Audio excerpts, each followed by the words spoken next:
युवा का उल्टा क्या होता है? वायु। आप युवा को उल्टा कीजिए, क्या बनेगा? वायु बनेगा। जिस प्रकार से वायु स्वयं रास्ता बनाती है, जिस प्रकार से वायु खुद अपने आप मार्ग बनाती है, उसी प्रकार से हर एक युवा को अपने जीवन की हर एक नई मार्ग खुद बनानी चाहिए। ये हमें वायु सिखाती है कि वायु हर परिस्थिति में, हर स्थिति में वो अपनी रास्ता नहीं मोड़ती है। हर स्थिति, हर परिस्थिति, हर पल जो है अपनी नई मार्ग स्वयं बनाती है वायु। उसी प्रकार से वायु का उल्टा होता है युवा। वायु का उल्टा होता है युवा। इसीलिए हर युवा को अपने जीवन में एक सही और नई और सतमार्ग बनानी चाहिए। अमेरिका के शिकागो में जाते हैं तो अमेरिका की लड़की जो है स्वामी विवेकानंद से प्रभावित होकर के कहती है कि मैं आपसे विवाह करना चाहती हूँ। तो स्वामी विवेकानंद कहते हैं कि आप हमसे ही विवाह क्यों करना चाहती हो? तो वो लड़की बताती है कि मैं आपसे विवाह करना इसलिए चाहती हूँ कि मैं आपसे विवाह करके मैं आपके जैसे पुत्र को जन्म देना चाहती हूँ। मैं आपसे विवाह, मतलब अमेरिका की लड़की कहती है स्वामी विवेकानंद से कि मैं आपसे विवाह करके मैं आपके जैसे पुत्र को जन्म देना चाहती हूँ। तब जो है स्वामी विवेकानंद कहते हैं कि आप जो है हमसे विवाह करके आप मेरे जैसे पुत्र को जन्म देना चाहती हैं, तो मैं आपकी इच्छा अभी पूरा करता हूँ और मैं आपको अपनी माँ समझता हूँ और आप हमें अपना पुत्र समझ लीजिए। आपकी इच्छा पूरी हो गई।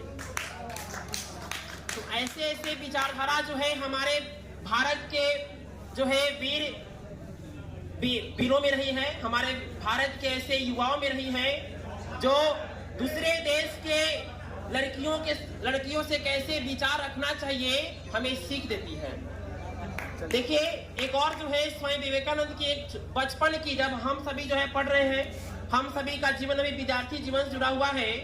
बहुत अच्छी कहानियां हैं ये जो हमें सीख देती है, और जिन्हें पता है वो अपने घर के बच्चे को सुनाए और सुने तो और अच्छी रहेगी। हुआ क्या, जब स्वामी विवेकानंद जब छोटे से, आज स्वामी विवेकानंद का दिन है इसलिए उनके बारे में कुछ जानना सुनना चाहिए हम लोग को। जब स्वामी विवेकानंद जब छात्र जीवन में थे, तब जो है स्वामी विवेकानंद अपने गुरुकुल के कुटिया में बैठ कर पढ़ रहे थे। तो कुटिया में बैठकर पढ़ रहे थे तो उसी कुटिया के थोड़ा सा पास में एक और कुटिया था और उस कुटिया में एक लड़की रहा करती थी। अब हुआ क्या कि स्वामी विवेकानंद को वो कभी कभी देखा करती थी। अब स्वामी विवेकानंद जो है की नजर भी उन पर कभी कभी पड़ जाती थी।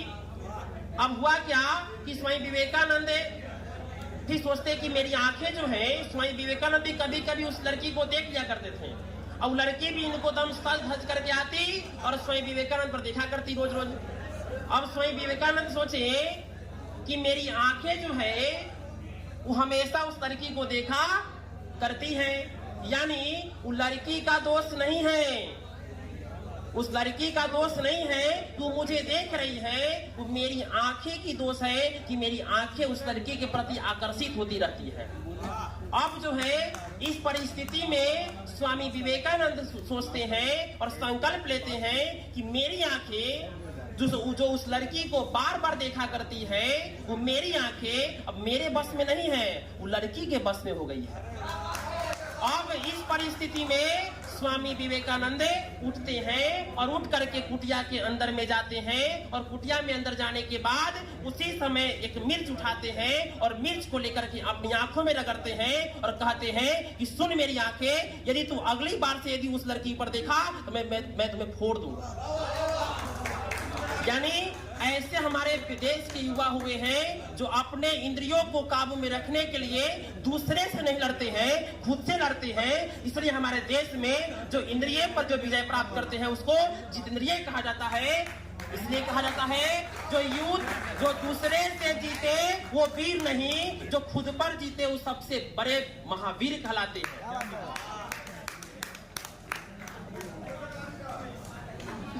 आप जो